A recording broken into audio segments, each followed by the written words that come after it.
Bila gula terlalu tinggi dalam darah, dia juga boleh menyebabkan gatal-gatal. Dia boleh merosakkan kita punya urat saraf dekat ujung bahagian kaki tangan, dekat ujung kulit dan juga menyebabkan gatal-gatal.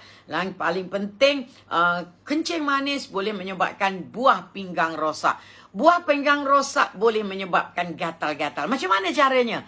Buah pinggang yang rosak, dia akan menyebabkan urea ataupun kita menyebabkan bahan toksik selain daripada urea berkumpul dalam badan kita. Sebab tugas buah pinggang kita adalah untuk menapis bahan kotoran ikut buah pinggang supaya dibuang ikut kencing. Jadi kalau buah pinggang kita rosak, bahan-bahan toksik ini tidak boleh dikeluarkan ikut buah pinggang. Jadi dia berkumpul dalam badan, terutamanya urea. Urea dalam badan kita hasil daripada kita makan protein haiwan antaranya lah. Jadi protein haiwan bila dari proses-proses badan kita, end product dia yang badan tak nak adalah urea. Jadi urea tu patutnya dibuang. Dibuang boleh buat banjir urea. Tapi bila dia tak boleh dibuang, dia menyebabkan dalam badan kita terlalu tinggi urea.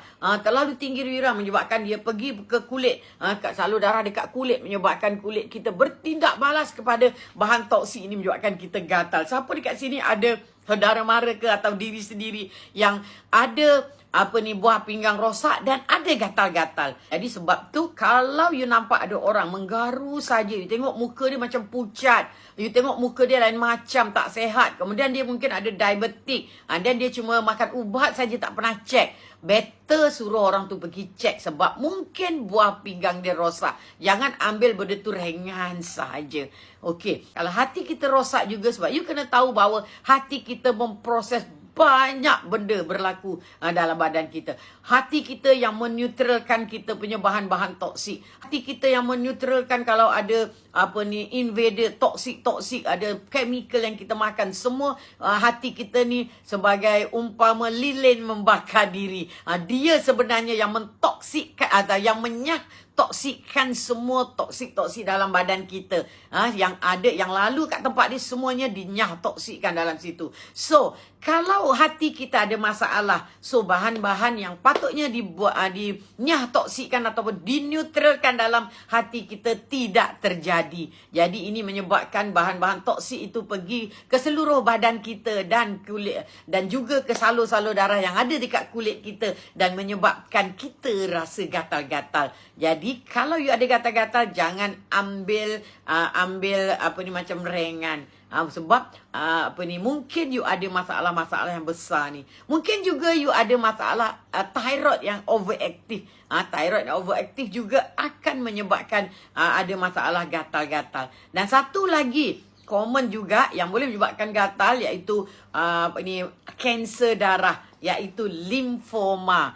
Jadi kalau you ada gatal-gatal, sebab limfoma adalah sel kanser darah yang berasal daripada immune system kita. Jadi kelenjar lymph node adalah kelenjar yang bertanggungjawab dalam immune system kita.